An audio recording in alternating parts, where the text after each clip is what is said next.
Hi, my name's Kim Carlisle and we live near Sheridan, Indiana. And this was normally the week of Heisey convention at Newark. Of course, that convention is not going on this year. So we've been running videos every morning of items we have for sale so people can have an opportunity to buy during convention. And usually during convention, someone does a seminar or something. Well, since there's no seminars this week, I thought I would get together with a few pieces of glass just to have you something to look at and pass a little bit of time. So what I've come up with is what is really rare. I looked up in Webster's dictionary and it said rare is something that occurs very occasionally, it's hard to find, and very unoften seen. So when it comes to Heisey, what's rare in Heisey? I went to eBay and I looked up the word Heisey and the word rare on it, and it came back with 641 different items they said were rare. I glanced down through the first page of items.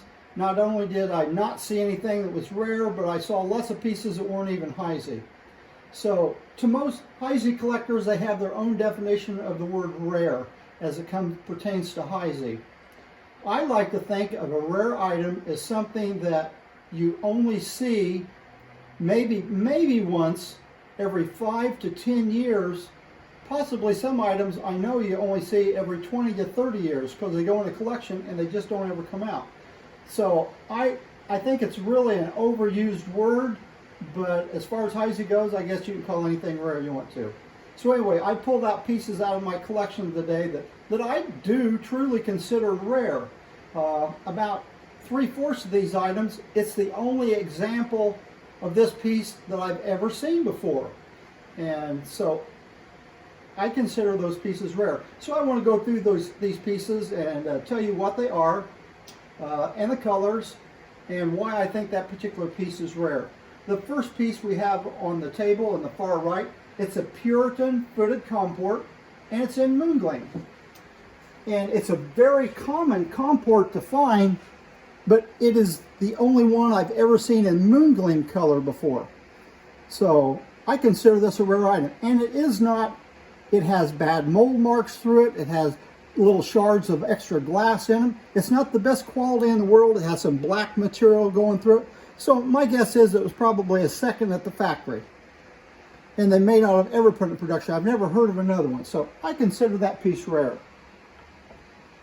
The next piece that I have is a Georgian single light candle holder. And the color, it looks like flamingo.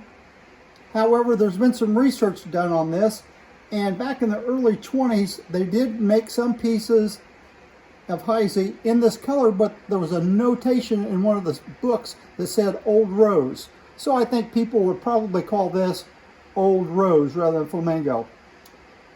It's not a one-of-a-kind piece. I know of one other pair out there, but it is a very desirable piece because of the color in this piece. This piece in crystal is worth very little money. Probably around $30, $35 for a pair. We have a vase here. I consider this piece rare. As far as I know, it's the only one of these vases that's ever been seen. It's marked with the diamond H in the center of the bottom. This piece actually came out of a flea market back in the 1970s. And it was sold to a person in the Newark, Ohio area that had a museum. And it was in their museum until that museum was sold off. And I actually bought it at that time. It's a molded piece, it's signed, so they had to make a mold for this thing, and you just can't believe that they just made one of these. I can't hardly believe that there's hardly any one-of-a-kinds unless it's a whimsy. So you know there are more of these out there, but it's the only one that's surfaced so far. Next we have an Alexandrite New Era candelabra. The candelabra itself, being in crystal, is a very common item, but in Alexandrite, I consider it a rare piece. This particular one has crystal bobeshes and prisms on it. However, I do know of one in a collection that actually has Alexandrite bobeshes with this candlestick. I've never seen one of these on the open market or an auction to buy. I bought it privately. I have a piece here. It's a 6-inch cigarette box in cobalt blue, horsehead on top of it. And what they've done, they've taken the mold, and when that mold was open, they put a little glob of cobalt blue in it, and then they filled the rest of the mold with crystal. and you can see where the glob went down to fill it. I've never seen another one, except in the museum. They have the Heisey Museum in Newark, Ohio. They have a 4.5 inch size, but this is the only 6-inch size I've seen before. Again, I bought it privately. Next item on the list is a Revere. This is pictured in catalog number 100, which means there have to be more of them out there because they made one, and it's called an oval steak server. The lid fits on it right like that. It is signed inside the top, and the bottom is signed. This piece was actually owned by a woman by the name of Betty Morrison that ran the Granville show for years. She brought this to the show one year just to display it back in the 70s.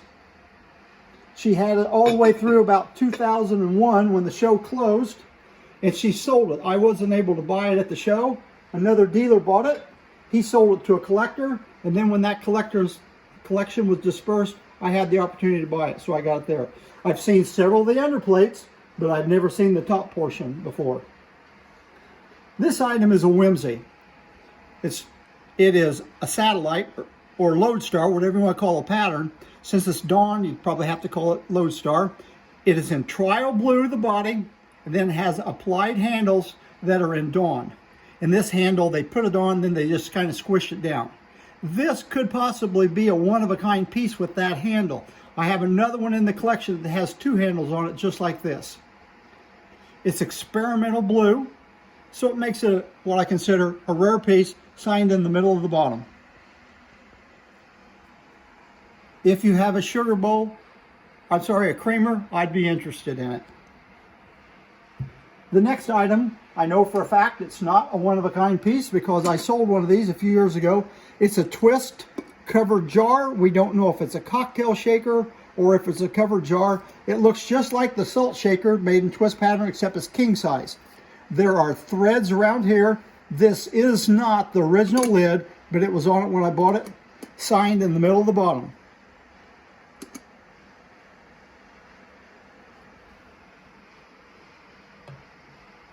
The next item is a Gascony decanter.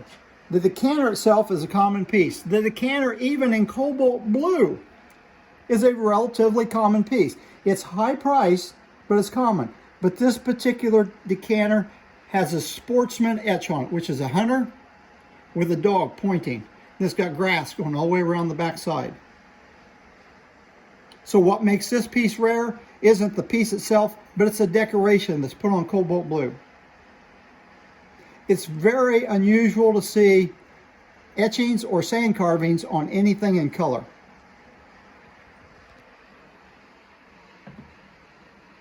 Here's a regular production piece. It's listed in the candle holder book. It's called an Edna. It's got a patent applied date in the bottom. And of course, it's the candle that burns at both ends. This candle holder was made in moongleam, flamingo, Sahara, crystal, and cobalt blue. I've seen examples in moongleam, Sahara, and cobalt blue. I've never seen a flamingo one. Crystal are not rare, but they are hard to find.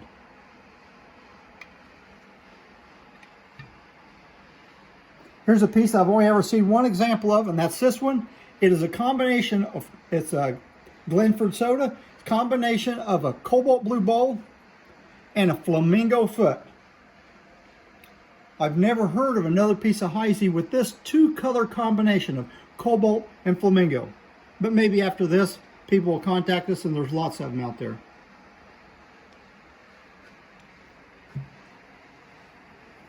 Next item is an octagon number 500 variety tray. It has Nimrod carving on the back of it. You may say, you've seen this piece before. You may have seen this piece before. It was on loan to the museum for several years. Very unusual to see a piece of sand carving on a color.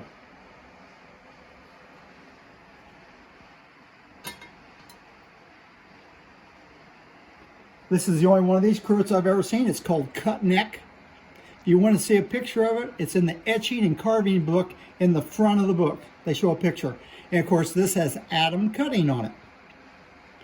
And as far as I know, this is the only cruet that Heisey used this particular stopper in. There have to be more out there. I was in a dealer shop one time and he had about 15 of these stoppers, but no cruets.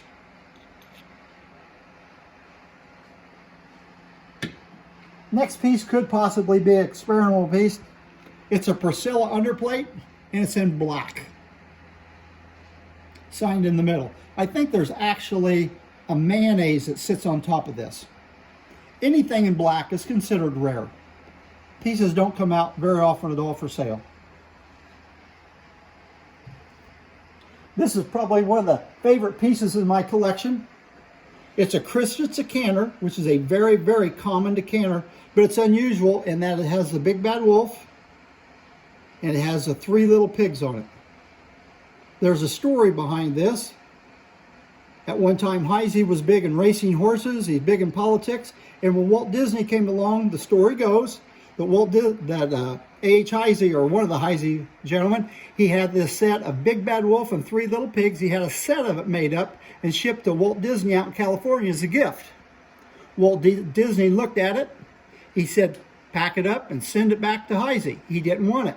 The reason he didn't want it was because Walt Disney was a teetotaler and he took great offense that someone would send him liquor-related items. So the story goes, the glass went back to Newark. Heisey was very embarrassed about the fact that it came back to Newark. So he said, we're never going to put it in production, and the workers got to take it home or just threw it away. I've been fortunate enough over the years to buy 3 pieces of it. So this is truly a rare etching. It is in the etching and carving book. A piece of this will come out maybe every 10 years, and it's usually a soda glass. Next item is a common item in crystal. It's maybe hard to see, but it's a Tom and Jerry mug in Stiegel blue, or collectors want to call it cobalt blue. This mug was also made in Sahara and Moongleam, marked in the center of the bottom. I consider this a very rare item.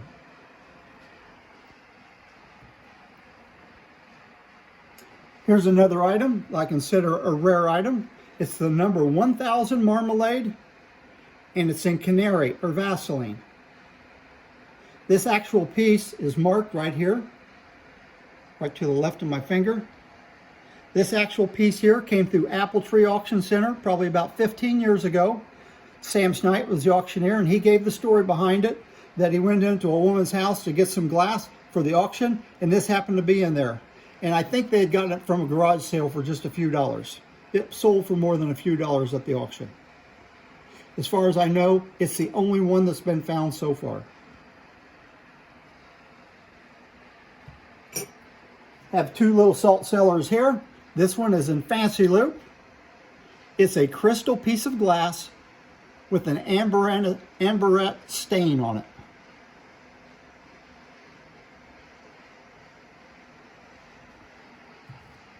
Here's another one, little salt cellar, Fandango with a blue stain on it.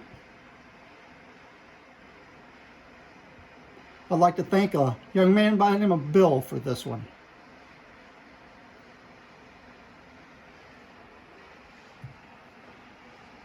Here we have a twist ice bucket in tangerine or amberina.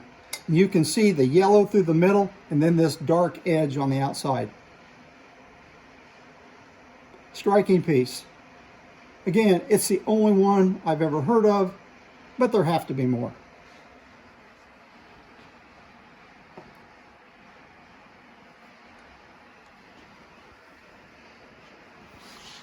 Then we have a Benson and Hedges tobacco jar.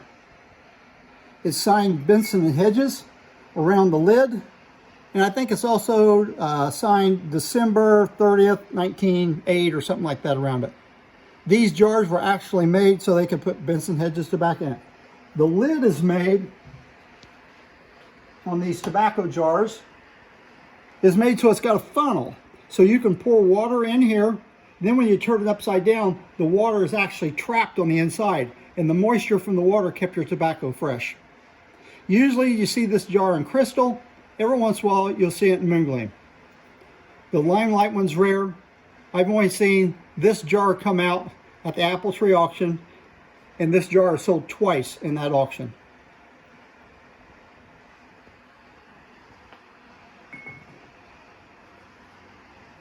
This piece is Dawn, made by Eva Zeisel, and I'll give you just a minute to look at it and see if you can't figure out what they made this bowl out of. It's a salad bowl. It's got a ground top on it, perfectly plain, blown in a mold. So if you haven't thought of what it's made of already, I'll give you a hint. When it was originally made, it was made to go on an item like this. So what this was, they took the mold from the mushroom cover on an electro portable lamp, blew the bowl in it, flattened out the top so they can make a salad bowl out of it. Eva Zeisel, Dawn. Only one I've heard of.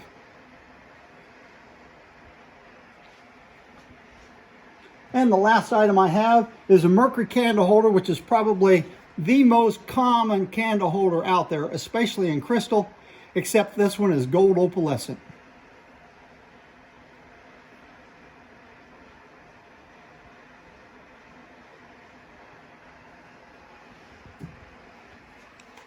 I hope you've enjoyed looking at these items today, and hope you have a good convention week. Right now you're looking at a screenshot of our shop. Every morning this week we're having a video at 8 a.m. Eastern Time of items that we have in our shop for sale. So please join us for that. It runs from today all the way through Saturday. Thank you very much. Have a good convention.